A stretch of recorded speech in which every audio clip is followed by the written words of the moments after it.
નમસ્તે, જય શ્રી કૃષ્ણ. આજે જે દિવસની અંદર રાપર તાલુકાની અંદર ખાસ કરીને ડીઝલ પેટ્રોલની અંદર જે અછત વર્તાણી છે અને ખાસ કરીને જે પેટ્રોલ પંપની અંદર પબ્લિક એકદમ ગામ દીઠ ઉમટી પડી છે, તો ખરેખર પેનિક કરવાની વસ્તુ છે કે શું સિચ્યુએશન છે. આજે આપણે વરેખંડ પેટ્રોલિયમના માલિક શંકરભાઈ ગઢવીને અહીંયા આવી ગયા છીએ, તો આપણે એમના તરફથી જાણશું કે શું ખરેખર આ પેનિક કરવાની વસ્તુ છે, શું જે વસ્તુ સિચ્યુએશન છે. પબ્લિક બધી અત્યારે એક સાથે પેટ્રોલ અને ડીઝલ પરચેસ કરવા માટે અને સ્ટોરેજ કરવા માંડી છે, જેના કારણે પેટ્રોલ અને ડીઝલની અછત આવી ગઈ છે. અને ખરેખર જે હકીકતમાં હોસ્પિટલ છે કે કોઈ ઇમરજન્સી માટે એ લોકોને પેટ્રોલ મેળવવામાં તકલીફ થઈ રહી છે. એટલે પબ્લિકને અમે શાંતિથી નમ્ર વિનંતી કરીએ છીએ કે માપે માપે તમે આવો તો અમે તમારે પેટ્રોલ ડીઝલનો જથ્થો પ્રોવાઈડ કરાવીશું. એક ભેગી ઘણી બધી પબ્લિક આવી ગયા, જેના કારણે અમારે અમુક જગ્યાએ પેટ્રોલ પંપ છે એ બંધ કરવા પડ્યા છે, માલ હોવા છતાં પણ બંધ કરવા પડ્યા છે. એટલે જો પબ્લિકમાં થોડીક સમજદારી હોય અને માપે માપે પબ્લિક આવતી આવે તો અમને પણ આમ ધંધો કરવાની મજા આવે અને બધાને માલ થોડો થોડો મળી રહે એવી અમે પણ કોશિશ કરી રહ્યા છીએ પેટ્રોલ એસોસિએશન વાળા, કે જેથી કરીને બધા જે ખેડૂતો છે કે કોઈ વેપારીઓ છે કે શાક માર્કેટમાં છે તો એ બધાને દૂધવાળા છે કે એમને ડીઝલ પ્રોવાઈડ થઈ રહી છે ને, અને ગામડાઓની અંદર કોઈ અછત ના આવે. સમજી લો કે અનાજની છે, શાકભાજીની છે, દૂધની છે, કારણ કે પેટ્રોલ અને ડીઝલ એ બે મહત્વની વસ્તુ છે ટ્રાન્સપોર્ટ માટે. કોઈ પણ વસ્તુને આપણે લઈ આવી હોય બહારથી તો એના માટે તો પહેલી પ્રાયોરિટી આપણે એમને ટ્રાન્સપોર્ટ વાળાને આપીએ છીએ. કોઈ હોસ્પિટલ છે, ઇમરજન્સીમાં કોઈ વ્યક્તિને જવું હોય તો એના માટે પ્રાયોરિટી. એટલે ખોટી પબ્લિક પેટ્રોલ અને ડીઝલનો સ્ટોરેજ ન કરે, મારી એવી નમ્ર વિનંતી છે. અને આજુબાજુના જે વિસ્તારના માણસો છે એ લોકો પર સપોર્ટ કરે, કે સમજી લો કે કોઈ ઇમરજન્સીમાં હોસ્પિટલ માટે આવ્યો તો એને આપણે ડીઝલ કે પેટ્રોલ નાખી દેવું જરૂરી છે, કે જેથી કરીને એ એની મંજિલ સુધી પહોંચી શકે એમ. એટલે બીજી પબ્લિકને અમે એટલા માટે નમ્ર વિનંતી કરીએ છીએ કે તમે થોડી ઘણી શાંતિ રાખો તો અમે શું છે હોસ્પિટલ ઇમરજન્સી વસ્તુઓ છે એના માટે અમે પેટ્રોલ અને ડીઝલ પ્રોવાઈડ કરી શકીએ.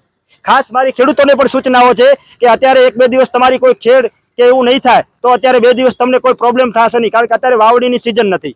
તમે 2 દિવસ પછી પણ તમે ડીઝલ ઉપાડશો તો ચાલશે એમ. અત્યારે ખાસ આપણે જરૂરી છે કે હોસ્પિટલ છે, ટ્રાન્સપોર્ટ છે, શાકભાજી વાળા છે કે એના માટે આપણે ડીઝલ પ્રોવાઈડ કરીએ. કોઈ વ્યક્તિ છે અપડાઉન કરતા હોય આ તે એના માટે.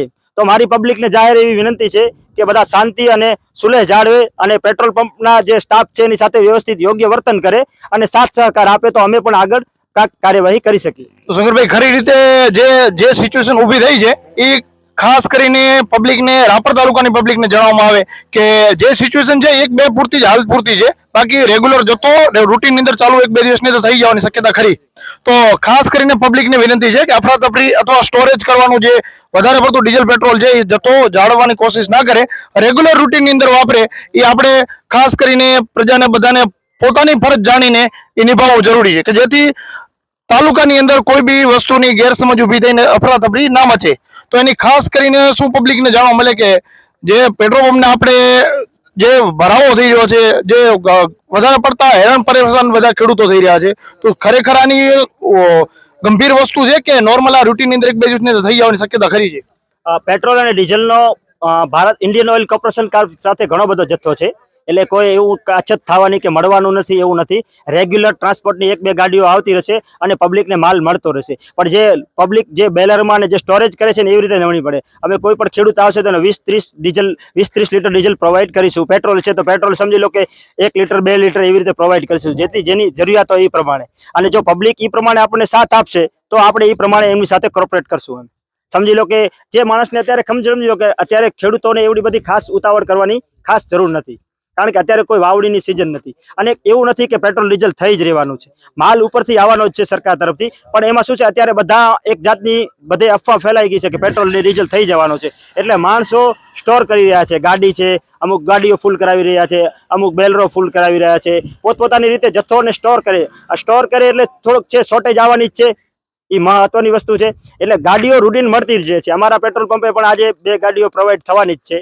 અહીંયા વરેખંડ પેટ્રોલિયમમાં છે, કે શિવશક્તિ પેટ્રોલિયમ પ્રાગપર છે, પછી અમારે કરણી પેટ્રોલિયમ ફતેહગઢ છે, ત્યાં પણ અમને તમારે બધાને માલ અમે આપતા રહીશું. પણ તમે થોડોક અમને સપોર્ટ આપો, સાથ સહકાર આપો અને શાંતિ રાખો તો અમે બધાને ડીઝલ અને પેટ્રોલ જેમ આવતું હશે એમ તમને પ્રોવાઈડ કરતા રહીશું. જો અફરાતફરી મચાવશો તો આખા તાલુકાની અંદર કોઈ પેટ્રોલ પંપ વાળા છે પેટ્રોલ પંપ ચલાવી શકશે નહીં. અત્યારે તમે વિચારો કે રાપર તાલુકાની અંદર બધા માણસો જથ્થો થઈ ગયો એટલે 11 પેટ્રોલ પંપ અત્યારે ત્યાં બંધ થઈ ગયા. બરોબર. હવે પેટ્રોલ તમે પબ્લિક આ વારે ઘડી આવશો તો જેના કને ખરેખર છે આજ પેટ્રોલ, એ લોકો પેટ્રોલ પંપે આવો જ નહીં. ખરેખર જેના કને નથી ને જેને જવું છે એવા લોકો પેટ્રોલ પંપે આવો તો અમે એમને પેટ્રોલ ને ડીઝલ પ્રોવાઈડ કરી શકશું. એટલે ખાસ મારી પબ્લિકને જનતાને એવી વિનંતી છે કે ખાલી ખોટી મેસેજ કે અફવાઓ ન ફેલાવે કે પેટ્રોલ મળશે નહીં, ડીઝલ મળશે નહીં, એવું કાંઈ છે નહીં. 1-2 દિવસમાં ધીમે ધીમે જેમ કંપની કનેથી માલ આવતો હશે તેમ તેમ માલ બધાને અમે પોતે ખેડૂતોને પ્રોવાઈડ કરતા રહીશું. પબ્લિક ને ખાસ નમ્ર વિનંતી છે કે તમને પબ્લિક ને એમ હશે કે 2019 ની અંદર જે કોરોનાની સિચ્યુએશન થઈ હતી, જે પબ્લિક એક સાથે તૂટી પડી હતી કે આ વસ્તુ નહીં મળે, તો એનું ખાસ કરીને જણાવવાનું છે બધાને કે 2019 ની અંદર જે કોરોનાની અંદર જે સિચ્યુએશન થઈ એવી કોઈ પ્રકારનું ટેન્શન જેવી સ્થિતિ નથી. ખાસ કરીને વિનંતી બધા ખેડૂતોને કે કોઈ જાતની અફવા ફેલાવે નહીં. Thank you Shankarbhai. Okay, thank you.